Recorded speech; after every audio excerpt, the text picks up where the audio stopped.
Students, let us start today's class. In today's class, we'll see the format of capital gains. So in today's class, we'll understand the entire concept, what all points has to be covered in that. All the points will cover, and we'll try to understand. Okay. So first we have seen some introduction classes, 2 or 3 introduction classes we have seen, and I want you to go through the classes once again, because in this chapter capital gains, to solve problems you should understand the meaning of the things which will be asked in exam. So I explained the most of the things. Okay, so we have understood till now.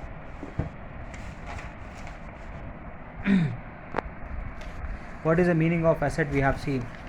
Okay, this all we have seen till now. We have seen what is this. Let me do a quick revision. So we have seen why the capital, what are taxable under capital gains chapter. Capital assets are taxed under capital gains chapter. So if we get any profit on that asset, that we have to pay tax. Okay, so first we have to understand what is the meaning of capital asset. Okay, and that capital asset that should be sold, and on that if there any profit or gain comes, then on that they have to pay tax.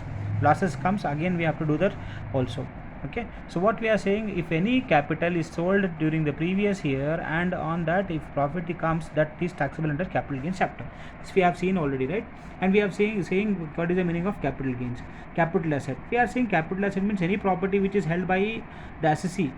Assessee means is a person who is liable to pay tax. Okay, and that property is related to his business or profession, that he has to pay tax on that. So we have seen this all in the last classes. Okay, this all I have explained to you in the previous classes. So we have seen again what is urban land also. Okay, on that definition we have seen urban land means what is urban land. Actually we want rural land is exempt from tax, urban land is taxable.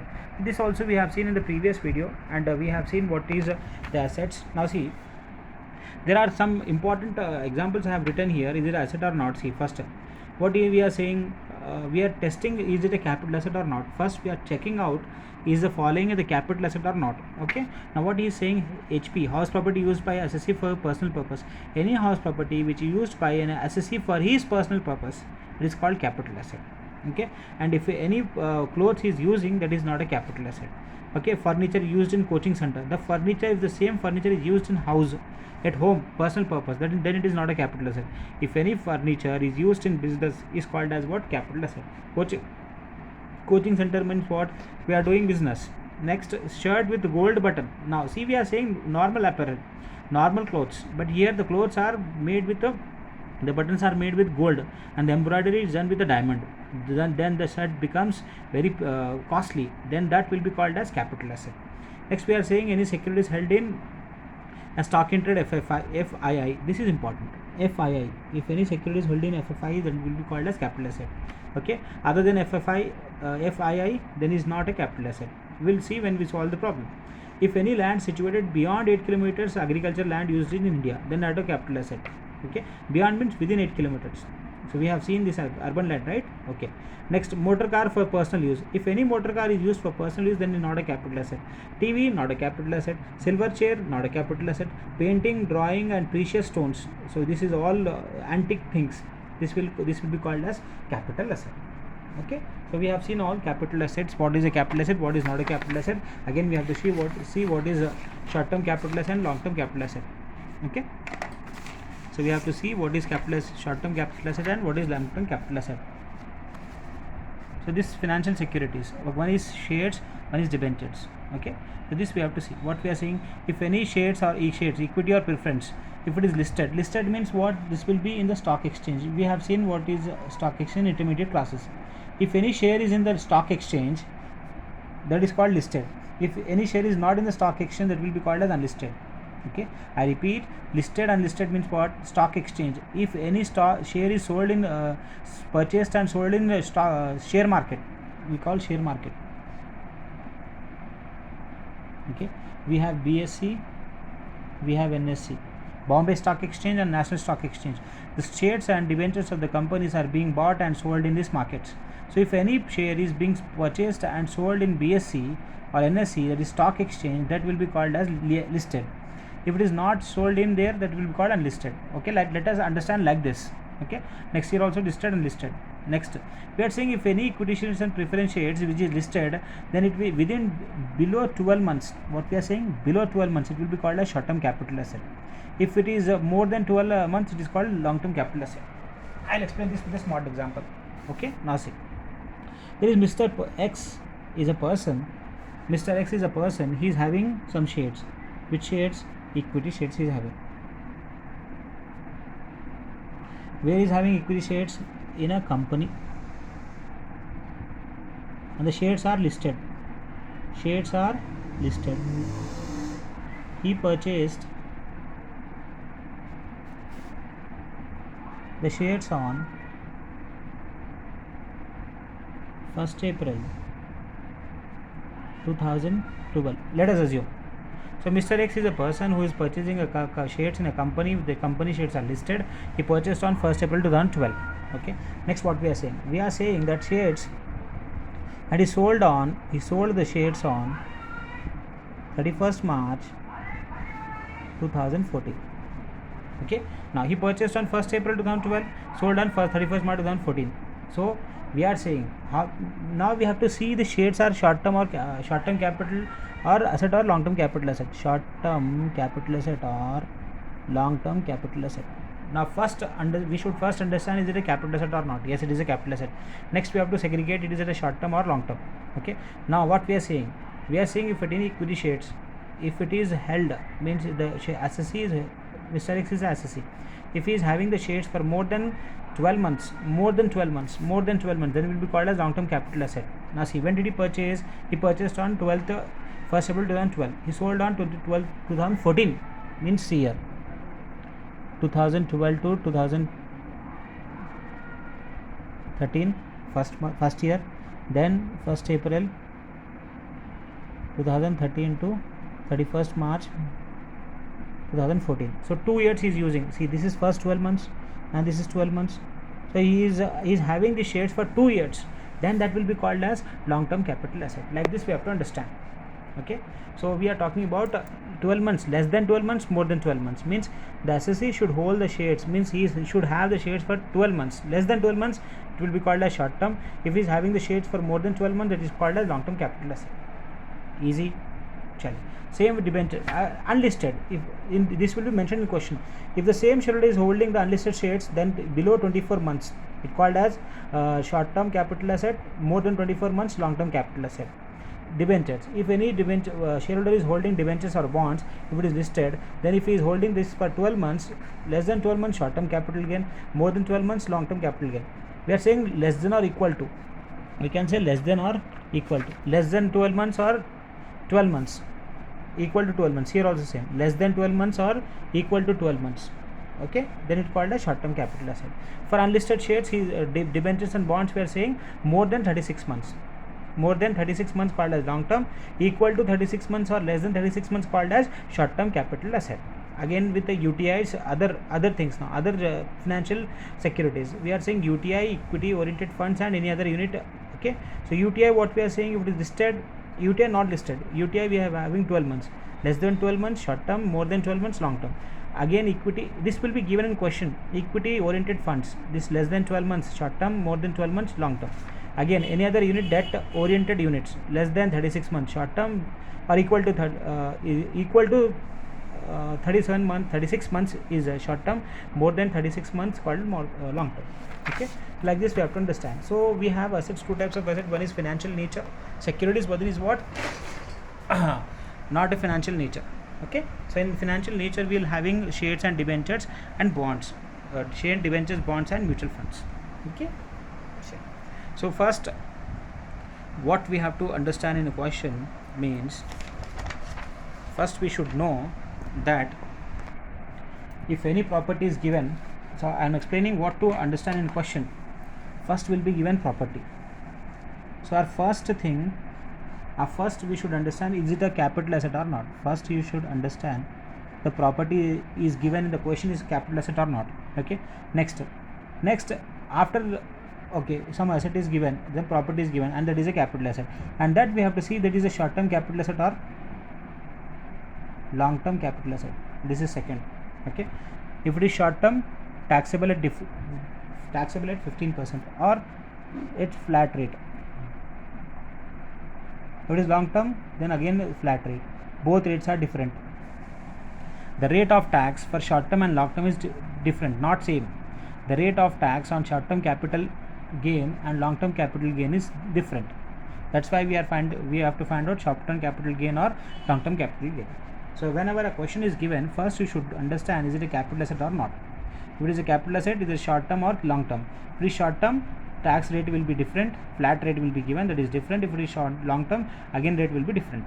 Okay, and for the purpose of tax rates, for the purpose of tax, we have to segregate the capital asset into two parts, long term capital asset and short term capital asset. Okay, so it's very easy.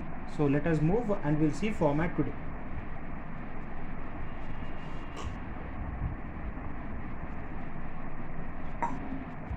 Now what is the format for short term capital asset and long term capital asset? Okay. So let me write format first.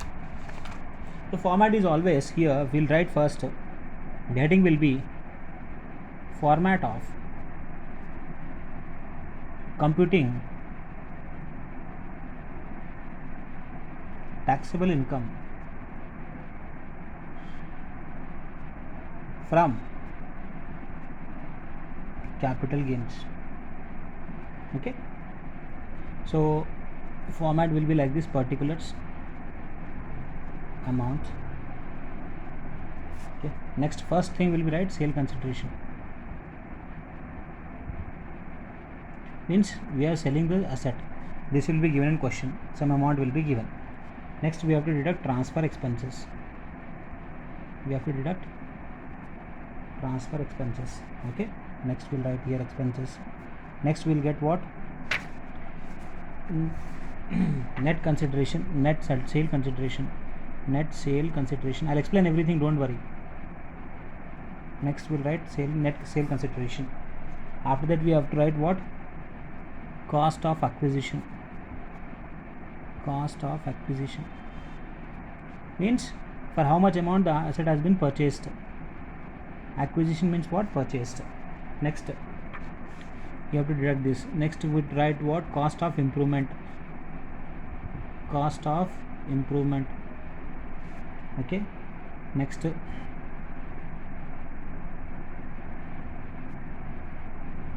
we have to do, next we get gross capital gains or loss. Gross capital gain, or we'll get, we don't know anything, we'll get, we get either gain or loss. Okay, next exemptions. One more thing is there, exemptions under section 54. So there are exemptions started from 54 to 54 GA. So we'll see all the exemptions one by one. Exemptions also deducted. Then after that we get what? Net capital gain. Net capital gain. So this is a format we have to understand. This is a format for short term capital gain. For long term capital gains, what we do, this is a format for short term capital gains. If for long term capital gain, only one thing we have to add, that is called, we'll write here indexed cost of acquisition. Indexed, that we'll write indexed. One more point we'll add as indexed. Simply one word we'll add as indexed. Indexed. Okay, we'll understand this indexed. I want you to see this format for a minute.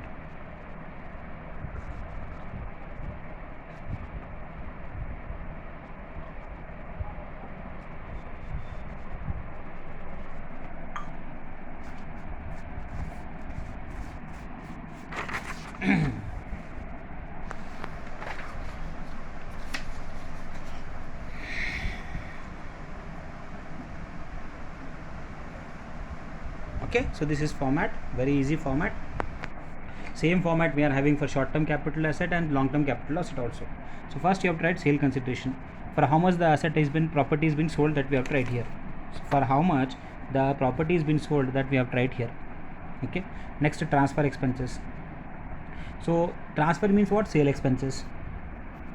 Sale expenses. To sell this property, the SSMA has incurred some expenditure, that will be called as sale expenditure, or we call it as transfer expenses. We'll understand, right? Next, and we'll understand in detail what is the meaning of transfer expenses. Next we are saying cost of acquisition. To purchase the asset, some amount has been incurred as expenditure, right? That will be called as cost of acquisition, or we can say cost of asset purchased. Next, cost of improvement. To to that asset we have made some we have incurred some expenditure. Okay, so that expenditure called as cost of improvement. Next we'll deduct, we get first what, sale consideration, deduct expenses, you get net sale consideration. From that deduct cost, deduct improvement, you get gross, not net, we are getting gross. You get gross capital gain or loss. There are chances you get gain or loss. Okay, after that you deduct exemptions. We'll see this exemption from 54 to 54 GA. Next, after that you deduct, you will get what, net gain, capital gain or loss. If there is a loss, there will be no exemptions. If there is a loss, if you get in a problem solution loss, there will be no exemption. Exemption will be only given when there is a gain. So one point is important. To claim exemption, there should be a gain. Okay, to gain exemption, there should be a claim exemption, there should be a gain. Losses, there will be no exemptions. Okay, so this is a format. And what, one more thing we are adding here, what, indexed. This is for long term capital asset. Okay, so indexation we have to do for long term capital assets. Okay, we'll understand slowly what is the meaning of indexed and all. So first we'll see what is the meaning of what, transfer expenses. Okay, what is the meaning of transfer expenses? We'll write here what is all that important points which cover under transfer expenses. One more class after this, one more class will be theory. After that we'll start problems slowly. Okay, now first we are writing what, transfer expenses.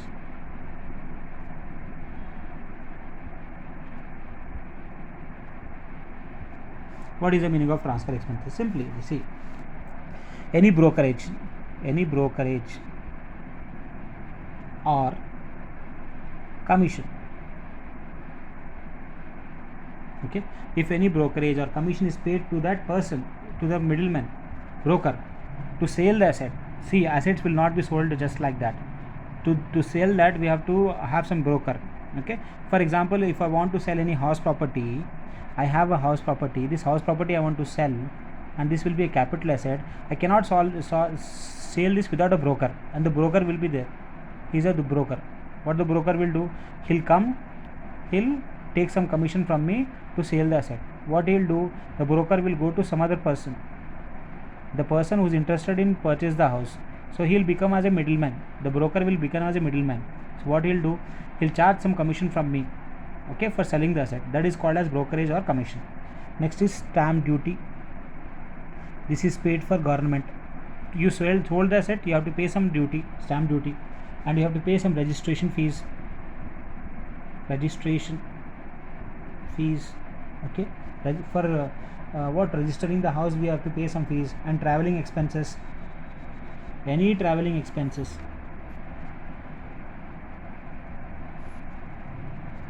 Incurred. This traveling expenses is incurred for what?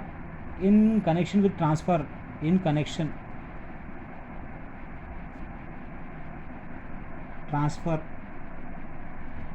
with transfer. What? Transfer means sale. In connection with sale. So if any transfer, traveling expenses, if the broker is transferring from one place to another for sale the asset, okay, that expense will be called as transfer expenses, traveling expenses. Okay, or the owner of the house property is traveling from one place to another. Okay, see, he is staying in Hyderabad, the property is in Hyderabad, and the owner is in Bangalore. Other person who is interested in to purchase the house, he is staying in Bangalore, so he is going from Hyderabad. The owner of the house is going from Hyderabad to Bangalore. Okay, in Bangalore he is going and is explaining about the house property, and is showing all the title deeds, means all the documents of the house. Okay, after that so the expenditure incurred from here to here, traveling expenses, that is called traveling expenses, that is to be deducted from sale consideration. Okay, this is what transfer expenses. And one more thing, legal expenses also. Any legal expenditure incurred is also called as what, say, transfer expenses. Clear? Easy. In question it will mention brokerage, commission, stamp duty, registration fees, traveling expenses, incurred or transfer legal expenses. All this will be given in question. That will be called as transfer expenses. And this transfer expenses you have to deduct from sale consideration. From sale consideration you have to deduct transfer expenses. Easy. After that we get net consideration. Okay. Next is what? Cost of acquisition. Let us see in this notes only. Cost of acquisition means what? Actual cost of acquisition means what? For which the capital asset is been purchased. The asset is been purchased by SSC, that is called capital expenditure. What all interest paid? Okay, I'll explain here. See, I'm explaining you cost of acquisition. Now see, this is a bungalow. Okay, try to understand. So this worth is 1 crore. Okay, so worth of the building is 1 crore. So this 1 crore will be called as cost of acquisition, COA. This is called as cost of acquisition. So if any asset is purchased, the purchase value will be called as cost of acquisition. I repeat, if any asset is been purchased, and that purchased value will be called as cost of acquisition. Okay, next. And one more thing we have to add. If any interest is paid 1 crore, suppose this 1 crore I purchased this property for 1 crore, and in 1 crore I am paying some interest. This 1 crore is not mine. I have taken this 1 crore from a bank as a bank loan. Okay, I have taken bank loan, and to the bank I have to pay some interest. Okay, so interest also will be called as cost of acquisition. Interest paid to bank will also be called as cost of acquisition. Take example, I am paying every year 2 lakh rupees as interest. So this 1 lakh crore plus 2 lakhs will be called as cost of acquisition. Okay, so if I am paying 1 crore as for building, and I am paying 2 lakhs as interest, 1 crore 2 lakhs will be called as what? Cost of acquisition. Okay, and that interest is to be taken for the loan should be taken to purchase the house. Okay, that will be called as cost of acquisition. Okay, next, cost of improvement. So what is the meaning of cost of improvement? There is a bungalow. So what we are doing, I purchased the bungalow is only for up to first floor. The bungalow is only up to first floor, ground floor, first floor. What I have done, I have constructed one more floor, that is second floor. Okay, when I purchased the bungalow was only ground floor and first floor. What I have done, I have constructed second floor, and I have incurred some expenditure as 20 lakhs. Okay, so I have constructed one more floor, that is 20 lakhs. This will be called as cost of improvement. Okay, so to the bungalow I have purchased for 1 crore, and after some days I have purchased one more floor, and I incurred expenditure as 20 lakhs. So this 20 lakhs will be called as this 20 lakhs will be called as cost of improvement. Okay, the two things are clear. Okay, and one more thing, if this cost of improvement is done before 1/4/1981, this 20 lakhs, suppose this is cost of improvement. Okay, if this cost of improvement is done before 1/4/1981, then it should not be taken. Here we are deducting, right, cost of improvement. This has to be done, this cost of improvement has to be done after 1/4/1981. After, this is important, then only we have to take. When we have to deduct 20 lakhs, only after this is approved, this is done after 1/4/1981. If it is taken before, this improvement is done before 1/4/1981, you should not take this. Okay, you have to ignore this this now. Okay, so in next class I'll upload more videos. We'll try to complete this chapter in 4 to 5 classes. After that, we have done what? Transfer expenses, cost of acquisition, and cost of improvement. Next we'll do some problems on capital gains, then we'll see exemptions. Okay, thank you.